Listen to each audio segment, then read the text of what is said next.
एक व्यक्ति बर्फ बनाने वाली एक फैक्ट्री में काम करता था। इस फैक्ट्री में एक गहरे तापमान वाला फ्रीजर रूम था जहां बर्फ बनाई जाती थी।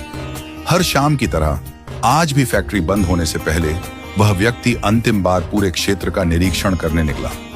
जैसे ही वह फ्रीजर रूम के अंदर गया, किसी ने बाहर से गलती से दरवाजा बंद कर दिया और वो अंदर ही फंस गया। बर्फ के बीचों बीच -20 डिग्री सेल्सियस के तापमान में वह पूरी तरह अकेला, घबराया हुआ, बाहर से कोई आवाज नहीं, कोई मदद की उम्मीद नहीं।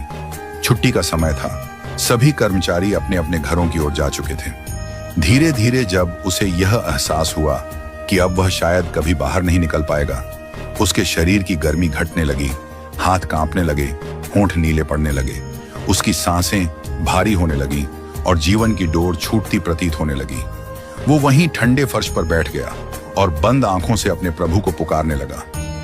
हे प्रभु, प्रहलाद को आपने अग्नि से बचाया, अहिल्या को पत्थर से मुक्त किया, शबरी के झूठे बेर खाकर उसे स्वर्ग का अधिकारी बनाया। अगर मैंने जीवन में एक भी ऐसा कर्म किया है जो आपकी दृष्टि में धर्म या मानवता के योग्य हो, तो आज मुझे बचा लीजिए। मेरी पत्नी और बच्चे मेरा इंतजार कर रहे होंगे।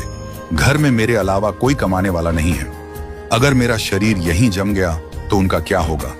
इतना कहते कहते उसकी आंखों से अश्रु बहने लगे। वह वहीं धीरे धीरे बेहोश होने लगा। करीब 1 घंटे ही बीते थे कि अचानक दरवाजे पर खटखटाहट हुई। दरवाजा खुला और चौकीदार दौड़ता हुआ अंदर आया। उसने बर्फ में पड़े उस व्यक्ति को उठाया और हीटर के पास ले जाकर उसे रगड़ने और गर्म करने लगा। कुछ देर में जब उसकी चेतना लौटी तो उसने थरथराते स्वर में पूछा, काका, आप यहां कैसे पहुंचे? किसी ने बताया आपको कि मैं अंदर फंसा हूं?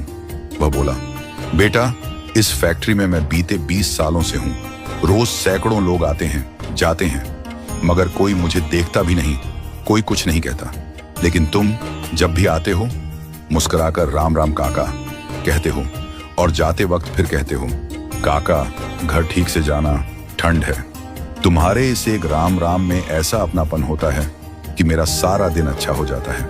आज जब सब लोग निकल गए, मैंने सबके जाते वक्त निगाह डाली, पर आज तुम्हारी राम राम काका आवाज नहीं आई। मैंने इंतजार किया 5 मिनट, 10 मिनट, फिर दिल घबरा गया। फिर मैंने फैक्ट्री के एक एक कमरे को खोजना शुरू किया और जब फ्रीजर रूम तक पहुंचा तो देखा दरवाजा अंदर से बंद है। खटखटाया और फिर जैसे भगवान ने मुझे वहां भेजा हो, वक्त रहते दरवाजा खोल दिया। वो व्यक्ति निशब्द हो गया। उसकी आंखों से भी आंसू बहने लगे। उसे आज यह समझ में आ गया कि कभी कभी जीवन में सबसे बड़ा पुण्य